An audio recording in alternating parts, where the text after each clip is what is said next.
Loleo menyambut petualangan saya dengan segala tradisi dan keramahan masyarakatnya.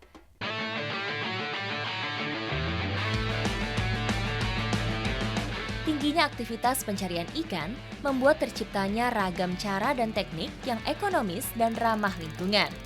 Salah satunya bubu.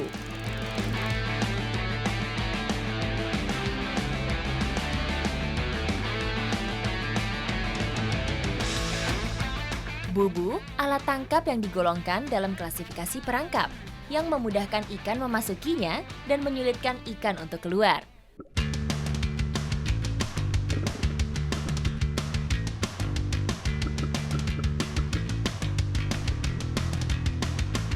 Ukurannya bervariasi dan dibuat berdasarkan kebutuhan, biasanya diletakkan di dasar perairan.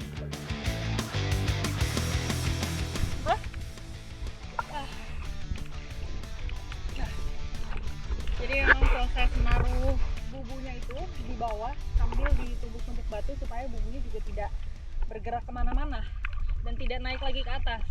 Nah, batu-batu itu juga untuk mengelabuhi ikan supaya ikan mau ngumpet ke batu-batu itu dan akhirnya terjebak di bubunya.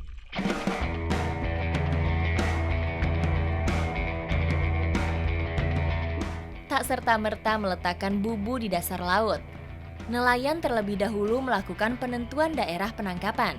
Didasarkan pada tempat yang diperkirakan, terdapat banyak ikan yang ditandai dengan adanya terumbu karang.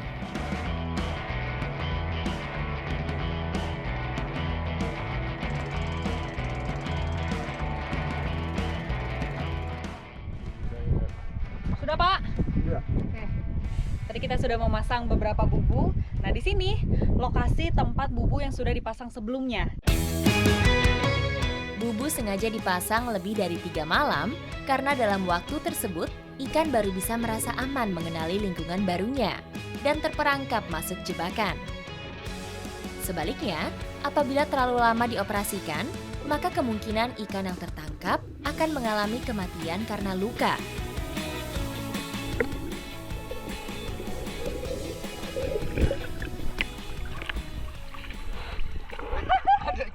Ada ikannya banyak. Ya udah, Angkat ya? langsung aja angkat, Pak. Nih, kita mau langsung angkat bubunya. Ayo, Pak.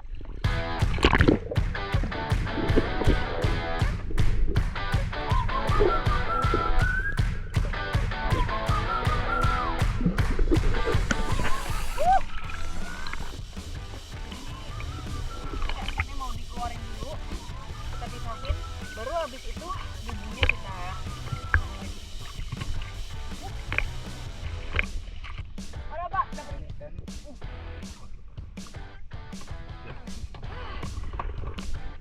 Ini kan saya pertama kali lihat ini, Pak. Warnanya kuning, terus ada corak hitamnya. Ikan apa ini, Pak? Kalau orang sini sebutnya ikan biji nangka. Mungkin karena ini ya, karena warnanya kuning. Sama ada corak hitamnya nih. Enak ini, Pak? Enak. Oke.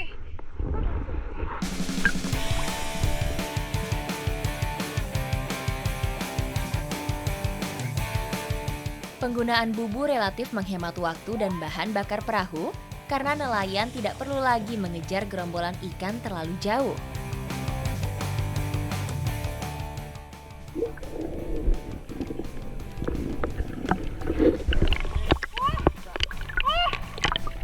Ada kepiting juga. Ikan apa itu, Pak? Ini kita dapat ikan yang berbeda lagi. Ada kepiting, sama ada ikan yang total-total itu.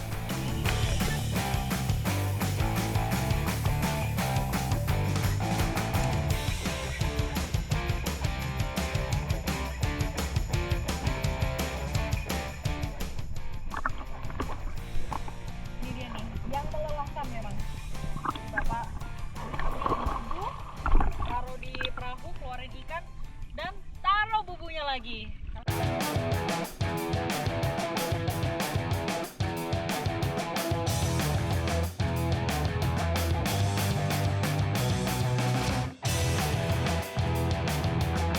Masyarakat desa dengan penduduk 1.900 jiwa ini sering mengolah hasil laut menjadi ikan asin sebagai pelengkap hidangan. Selain dijual langsung, ikan-ikan hasil tangkapan di sini juga biasa dijadikan ikan asin. Ini saya sekarang lagi proses membuat ikan asin. Ikan-ikannya dibelah-belah dulu baru nanti kita keringkan. Tak lupa, insang dan isi perut dibuang karena menjadi sumber bakteri paling besar pada ikan. Keduanya jadi salah satu bagian yang memicu pembusukan pada saat proses pengolahan ikan asin. Nah ini sekarang ikan-ikannya sudah siap untuk saya jemur. Ayo Pak!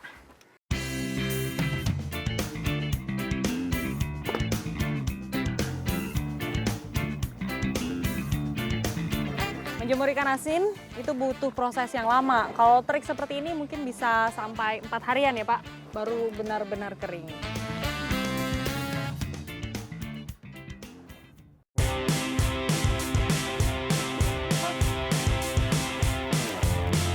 Petualangan saya berlanjut ke utara, menuju Desa Dodaga, Wasile Timur, Kabupaten Halmahera Timur.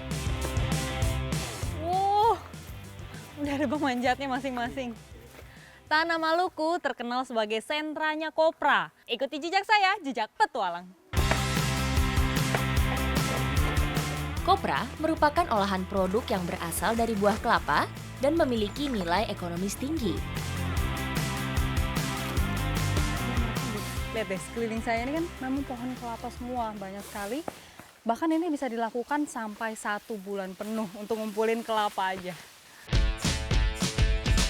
Profesi penuh bahaya ini sangat mengandalkan kekuatan tangan dan kaki. Dilakukan dengan teknik melingkari diameter pohon dengan erat, sekaligus memanfaatkan kulit kayu untuk menjangkau buah kelapa di bagian teratas.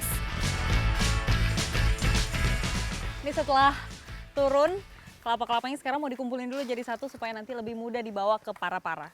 Banyak banget.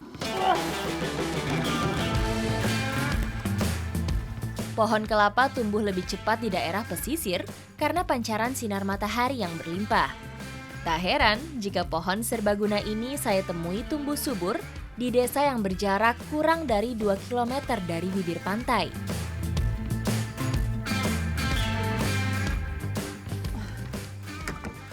Kalau sudah dikumpulkan, sekarang ini kelapanya sudah siap untuk dibawa ke para-para.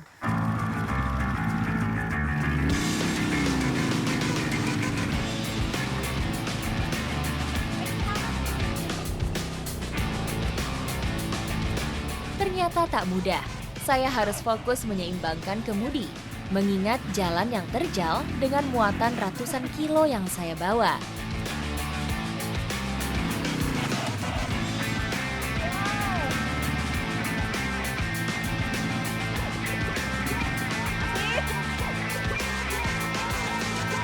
Ini sekarang saya sudah sampai di para-paranya. Tinggal nurunin aja kelapa-kelapanya nih. Baik banget.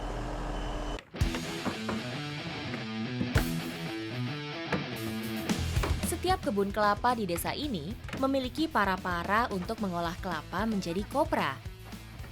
Teknologi pengolahan yang dilakukan masih berupa cara tradisional.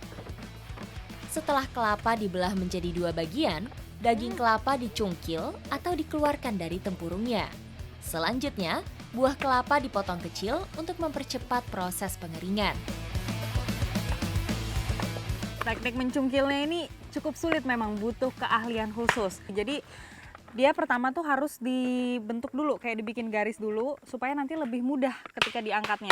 Kalau satu sudah keangkat, nanti yang lainnya ikut keangkat semuanya. Kopra merupakan produk olahan daging kelapa yang dikeringkan untuk selanjutnya dilakukan proses ekstraksi minyak yang terkandung di dalamnya. Sejak lama, kopra sudah menjadi bagian komoditas ekspor di berbagai negara, di antaranya Pakistan dan Afghanistan. Setelah kelapanya semua tercungkil, nah sekarang ini nih kelapanya ditaruh di atas ini. Para-para siap untuk difufu atau diasapkan. Aman ya Bang ini?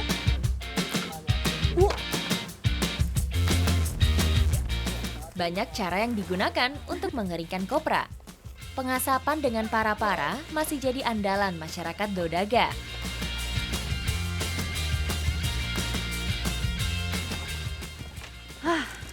Dah, sekarang tinggal kulitnya. Oke, semua bisa dimanfaatkan. Sekarang kulitnya ditaruh di bawah para-para untuk jadikan bara api. Pengolahan kopra dengan cara ini tidak menyisakan sampah sama sekali.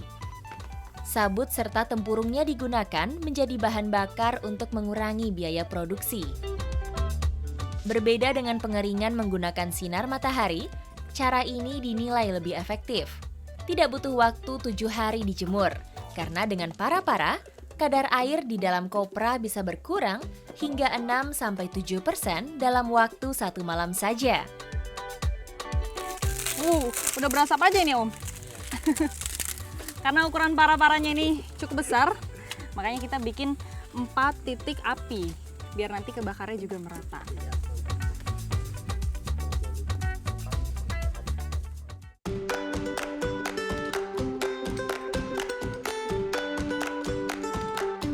Catatan sebuah perjalanan rasanya kurang pas jika tidak ditambah koleksi kamus kuliner lokal.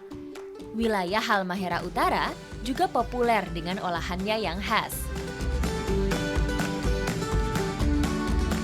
Jadi sekarang ikan asinnya mau diolah bareng kohu-kohu. Jadi kohu-kohu adalah makanan semacam urap campuran dari kelapa.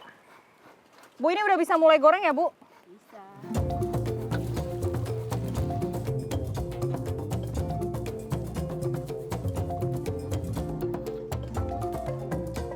Kohu-kohu adalah makanan yang berbahan sayuran rebus dengan tambahan kelapa parut yang diberi bumbu. Udah, Bu. Tutup. Oke. Tunggu berapa lama kira-kira, Bu? 2 aja, 2 menit. 2 menit saja. Cepet juga nunggunya. Oke. Ikan asinnya udah jadi. Salah satu komposisi 4 sehat 5 sempurna ini sebaiknya dikukus untuk menghilangkan bakteri, kuman, maupun sisa pestisida yang dapat merugikan kesehatan. Dengan cara ini, vitamin dan mineral yang terkandung di dalamnya tidak banyak terbuang.